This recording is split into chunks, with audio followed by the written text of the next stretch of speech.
Boa tarde, meus amados. Tudo bem com vocês? Como vão? Queridos, se liga só no testemunho que você vai ouvir e ver nessa tarde. Esse testemunho forte vai edificar a sua fé, vai fortalecer a sua caminhada com Deus. Se liga no vídeo. Opa! Rio Grande do Sul, e vim contar um testemunho sobre isso. Eu sou Nilo, e hoje eu vim relatar para vocês como Deus nos avisou que levaria meu pai, e como meu pai faleceu nessa tragédia do Rio Grande do Sul. Então não sai daí, escute todo o vídeo, para que você entenda o que eu estou falando. Não tente adivinhar, não tente supor nada, e não tente achar que é loucura da minha cabeça, porque não é, foi real, e eu tenho que compartilhar isso com vocês. No dia 28 de abril, que foi no domingo, foi o último dia que eu vi meu pai. Na terça, dia 30, ele faleceu às 8h30 da noite, com o desmoronamento que ocasionou por causa dessas chuvas no Rio Grande do Sul. Um pouco antes, meu pai vinha aqui em casa sempre cedinho. 7 horas da manhã ele já estava aqui. Ele vinha, ele trazia a Bíblia dele, e eu quero que vocês frisem bem essa parte. E ele sempre trazia a Bíblia dele marcada com essas fitinhas na última mensagem que ele leu antes de dormir. Tá? Pra gente conversar sobre isso. Meu pai é evangélico desde 1994 ou 96, não tenho bem certeza. Semanas antes do acontecido, o meu pai chegou e falou assim pra mim, ele estava bem assim, pensativo, meio choroso, ele disse pra mim assim, nega, Deus falou comigo essa noite. E eu digo, como assim, pai? Ele falou, Deus falou em sonho comigo essa noite. Eu vi o pastor que me batizou, e ele estava com um rodo puxando água debaixo da minha cama. Em um dado momento ele olhou pra mim e disse, João, que era o meu pai, o Senhor mandou te dizer que vai te levar dentro dos próximos dias. E meu pai se acordou com aquilo ali. E meu pai era o cara que ele orava tipo 3, 4 horas da madrugada. Ele era assim, era fora. Eu nunca vi uma pessoa orar tanto como meu pai orava. Era copiosamente as orações dele. E meu pai tinha muita essa coisa, tipo, Deus me falou, Deus me disse, sabe? E eu creio piamente nisso, tá? E o meu pai, ele tinha esse contato com Deus, assim, de, pô, Deus falou isso comigo, tá? Bom, enfim, vamos lá. Aí eu tentei amenizar aquela situação, o dia passou, tudo certo. Dia 28 de abril, que foi o último dia que eu vi meu pai, foi no domingo, meu pai chegou e ele tava bem abalado, assim, bem abalado. E ele chegou aqui, meu marido tava dando estudo para um rapaz, porque a gente tem célula, então a gente faz discipulado aqui em casa. E ele chegou, meu marido falou com ele, ele disse, é a última vez que eu tô vindo aqui, Thiago. E meu marido ficou assim e tal, conversou um pouquinho com ele, depois ele subiu lá pro ateliê e os rapazes ficaram aqui. E ali ele começou a conversar comigo, enquanto eu fazia meus artesanatos, e ele disse, é a última vez que eu tô vindo aqui, é a última vez que eu vou ver vocês, porque o Senhor, essa noite, a voz do Senhor entrou no meu quarto, e eu ouvi nitidamente o Senhor dizer que ia me levar. Eu não sei se não é essa noite que o Senhor vai me levar ou nos próximos dias, mas eu vou ir, porque o Senhor falou que vai me levar.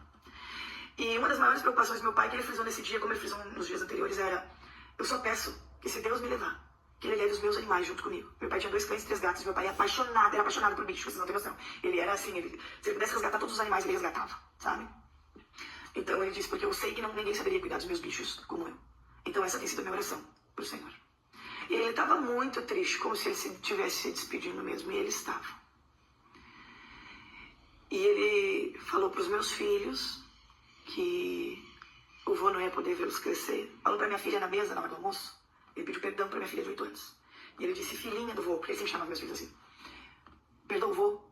Aí ela ficou olhando assim, perdoa do quê, vô? Aí ele perguntou, perdoa o vô, porque o vô não vai estar aqui para dançar, tua valsa dos 15 anos contigo. E ela entendeu, e ela disse que perdoava ele. Ele deu uma enxugada nas lágrimas, né?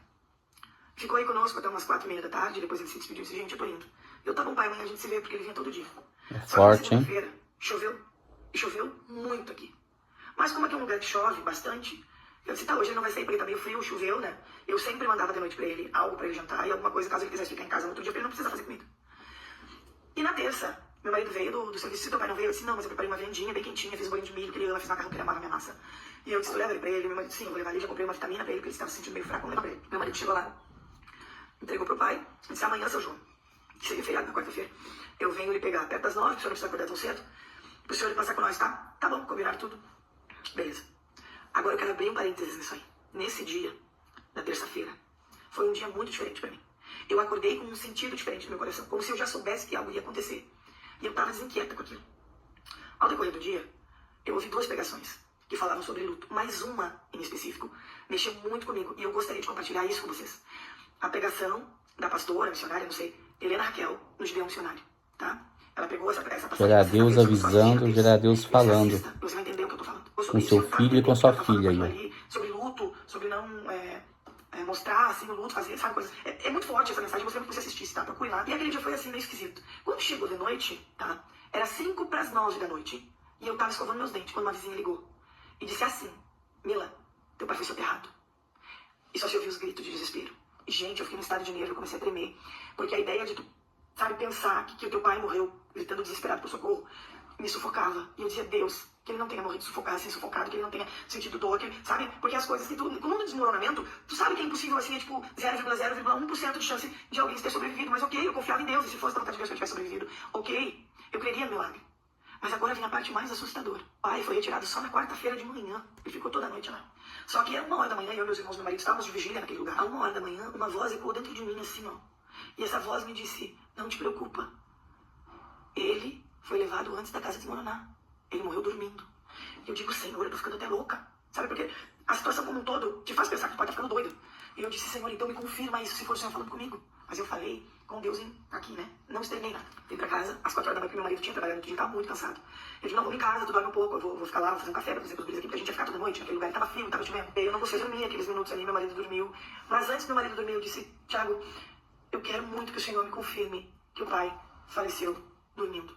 Que chegue alguém e diga, olha, a gente encontrou ele tapadinho e dormindo. Assim, eu vou ter certeza que Deus levou ele antes que desmoronasse tudo sobre ele. Às 9h da manhã, acharam meu pai. E aí o brigadiano, o policial, então, ele veio e ele falou assim, gente, a gente encontrou ele como se ele estivesse dormindo. Tapadinho, com cobertor. Tranquilo, assim, como se estivesse dormindo. Não tinha terra sobre meu pai. Porque quando desmoronou a casa, fez isso aqui, ó, aonde ele estava. Alguns, não é viga que fala, aquelas madeiras do fogo, sabe? Algumas caíram sobre ele, ele teve uma leve escoriação na cabeça, no dedo aqui assim, na orelha e na costela, que eu acho que ela caiu meio que assim, sabe? Só que ele ficou coberto com aquilo ali. Então desmoronou ao redor. E ele ficou coberto assim, tá? Isso foi impactante, porque as minhas pernas se afrouxaram. E eu disse, meu Deus. O mais assustador disso tudo foi quando na noite do dia 1º a gente foi pro IML e o legista saiu na porta com uma cara bem assim, preocupada, assustada, não sei definir, ele tava com uma cara esquisita. E tava aí nós e o outro rapaz que perdeu o pai dele, que era vizinho do meu pai também ao lado. E ele disse pra mim assim, tu é filha do seu João? Eu disse, sou. Ele disse, deixa eu te falar uma coisa. O teu pai não tinha nada de terra, ele não aspirou nada. Não tinha nada nem nas vias aéreas, nem no pulmão. Aí ele falou 3 vezes pra mim, o pulmão estava limpinho. Ali, Deus falou comigo. Era mais uma confirmação que Deus me dava de que ele tinha levado meu pai. Tempos antes da casa desmoronar. Quando a casa desmoronou, todos os animais do meu pai estavam dentro de casa. Todos. Todos morreram. Lembra que eu falei que ele pediu pro Senhor levar os animais dele? Então, foi extremamente assustador. E me deixou pensando alguns dias. Pedi para os moradores dali que se eles encontrassem a Bíblia do meu pai, que eles guardassem, porque para mim tinha um valor sentimental gigante, visto que todos os dias de manhã a gente meditava nela juntos. Eles acharam a Bíblia do meu pai, e do jeito que eles acharam, eles deixaram. E a Bíblia do meu pai estava aberta. E agora vocês vão perguntar assim, como tu sabe que estava aberta neste capítulo? Não foi tu que abriu. Porque toda noite, antes de dormir, lembra que eu falei? O meu pai marcava onde ele leu, para ele não perder. E assim ele fez. E eu vou mostrar a Bíblia para vocês agora. Ó, tem com muito cuidado porque ela ainda está onde eu tô secando ela ainda. Mas ela ainda está muito. Ó, tá vendo? Tá aqui a Bíblia, olha que estado que ela tá. Tem uma Bíblia nova que ele comprou ao barro. Tá? E a passagem, ó, tá? E a Jeremias 47. Eu vou ler para vocês o que diz em Jeremias 47. Assim diz o Senhor, eis que do norte se levantam as águas e se tornarão em torrente transbordante, inundarão a terra e a sua plenitude, a cidade e os seus habitantes. As pessoas gritarão por socorro e todos os moradores da terra se lamentarão. Isôs, meu pai, o que faria? E não permitiu que meu pai passasse pelo desespero, pela dor. Porque depois eu descobri que quem estava gritando por socorro era o vizinho. Que graças a Deus foi resgatado com vida. Mesmo na morte, o Senhor ele se faz presente. Meus amados, que testemunho forte, hein? Que testemunho forte que essa irmã, né, viveu lá nas enchentes do Rio Grande do Sul. Deus já havia falado com seu pai momentos antes. Deus já havia alertado seu pai, né, o que estava por vir, o que iria acontecer nessa tragédia. E você viu ali, né? Você viu ela ali falando, relatando o que aconteceu. E tudo isso que está acontecendo, meus amados, no Rio Grande do Sul, é a permissão de Deus. É o tratar, né, de Deus com o estado gaúcho, com o povo gaúcho. E hoje de manhã eu estava lendo uma frase que me chamou muito a minha atenção. E no momento que eu estava lendo essa frase, veio o povo gaúcho na minha mente. Veio ali o Rio Grande do Sul. E é essa frase que eu quero aqui declarar sobre o Rio Grande do Sul. Uma palavra profética, porque tudo isso que está acontecendo é um propósito de Deus. Deus, né, ele está falando, Deus está trazendo um ensinamento para o Rio Grande do Sul. E eu tenho a plena certeza, quando tudo isso passar, esse estado vai se levantar um povo forte, um povo, né, que teme a Deus, que em meio às lutas, eles sabem que Deus está derramando do seu amor nos pequenos detalhes. E a frase é a seguinte: não causarei dor sem permitir que nasça algo novo.